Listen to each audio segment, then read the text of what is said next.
J'étais terrifiée quand un Allemand est entré à la maison et a menacé mon père. Alors j'ai sauté par la fenêtre de la cuisine. Je ne pouvais supporter de voir ce qu'il faisait à mon père. Je n'avais jamais rien vu de pareil.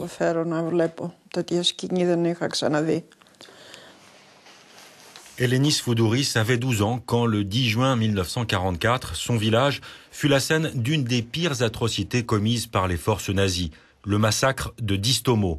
Les souvenirs d'Elenis sont encore très nets, un mélange de peur et de culpabilité d'avoir survécu. Si je n'étais pas partie, j'aurais peut-être pu sauver l'une de mes sœurs. J'étais la plus âgée.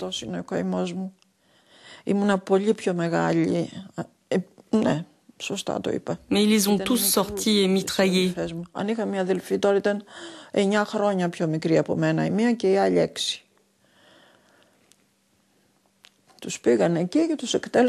La tête de ma mère était en morceaux sur le sol de la rue. C'est ma grand-mère qui les a retrouvés. En ce jour fatidique, les troupes SS ont massacré 218 civils de Distomo. C'était une mesure de représailles après l'attaque de soldats nazis par des résistants. Les survivants ont échappé aux atrocités, aux bébés et aux femmes enceintes tuées à la baïonnette. Aujourd'hui, Distomo est le symbole des souffrances que la Grèce a endurées pendant l'occupation nazie. Pour beaucoup de Grecs, ces souffrances n'ont jamais été officiellement reconnues ou réparées par l'Allemagne. Christos Papanikolaou a vécu toute sa vie à Distomo et il est le conservateur de ce mémorial. C'est un souvenir morbide du massacre, les crânes des victimes. Même si cela a eu lieu il y a 70 ans, le massacre de Distomo pèse encore très lourd sur la conscience collective du village.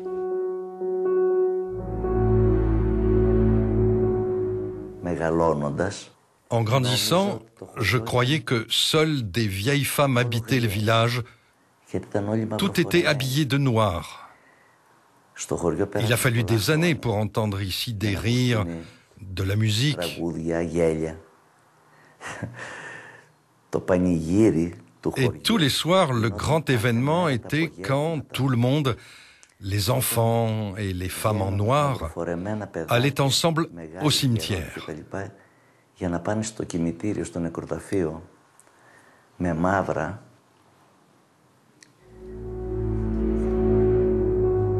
Christos dit que des Grecs, mais aussi des Allemands viennent visiter le mémorial, des Allemands qui demandent pardon. Et même s'il ne leur fait pas de reproches, il dit aussi que la question des réparations doit être réglée.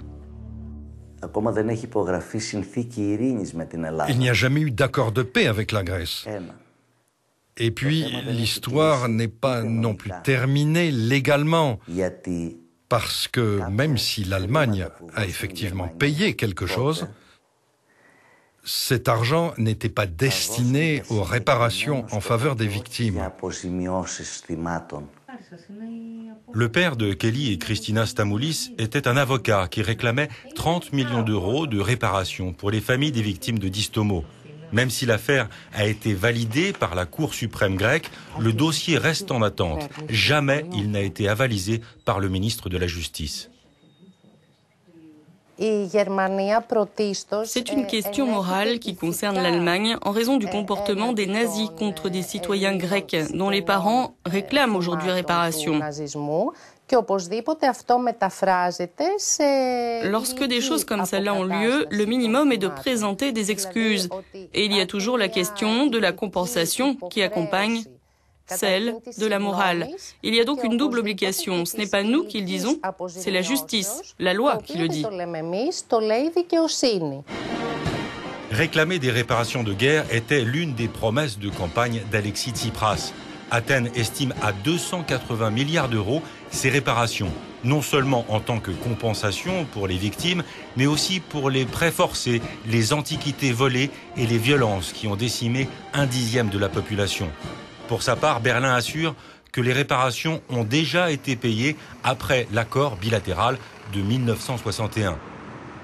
Berlin dit aussi avoir subventionné Athènes depuis son entrée dans la zone euro et depuis la crise économique.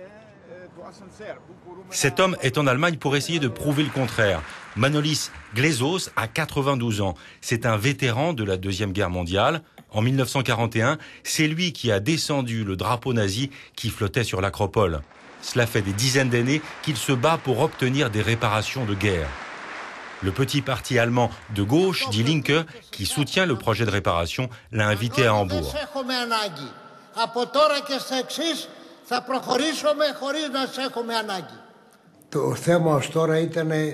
Jusqu'ici, les réparations de guerre étaient un problème grec.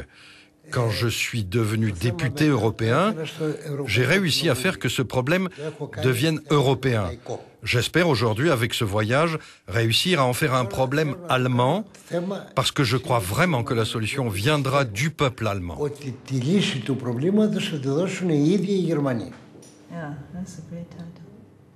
En Allemagne, comme dans d'autres pays européens, certains remarquent que le montant des réparations de guerre réclamées correspond presque exactement au montant de la dette grecque, soit 300 milliards d'euros.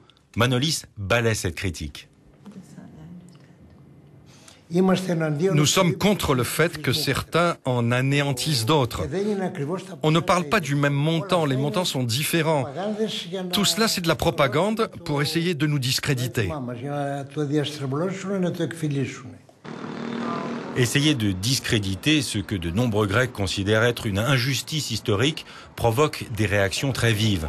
D'autant plus vives que l'Allemagne est également critiquée comme en grande partie responsable des mesures d'austérité imposées par la Troïka. Mais les deux dossiers peuvent-ils être dissociés ? Cela faisait partie de la campagne électorale du parti de gauche Syriza qui essayait de mettre l'Allemagne sous pression. Et après l'élection, Tsipras lui-même, à cause de son opinion publique, voulait faire pression sur l'Allemagne. Mais ce qui est important, c'est qu'il ait dit lors de sa conférence de presse avec Merkel qu'il s'agissait d'un problème moral, pas d'un problème économique. Pour le Premier ministre grec, il s'agit d'un renversement complet de son approche des réparations de guerre.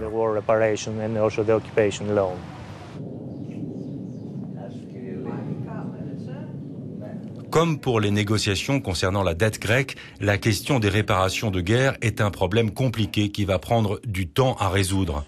Un délai que beaucoup jugent trop long.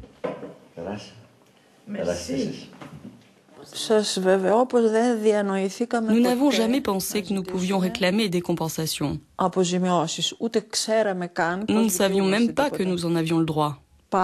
Nous pensions aux familles que nous avions perdues, pas aux réparations. On nous l'a rappelé, on nous a dit que nous avions le droit de le réclamer. Jamais nous n'y aurions cru et encore maintenant, nous ne pensons pas que nous obtiendrons des réparations. Et pour moi, c'est trop tard.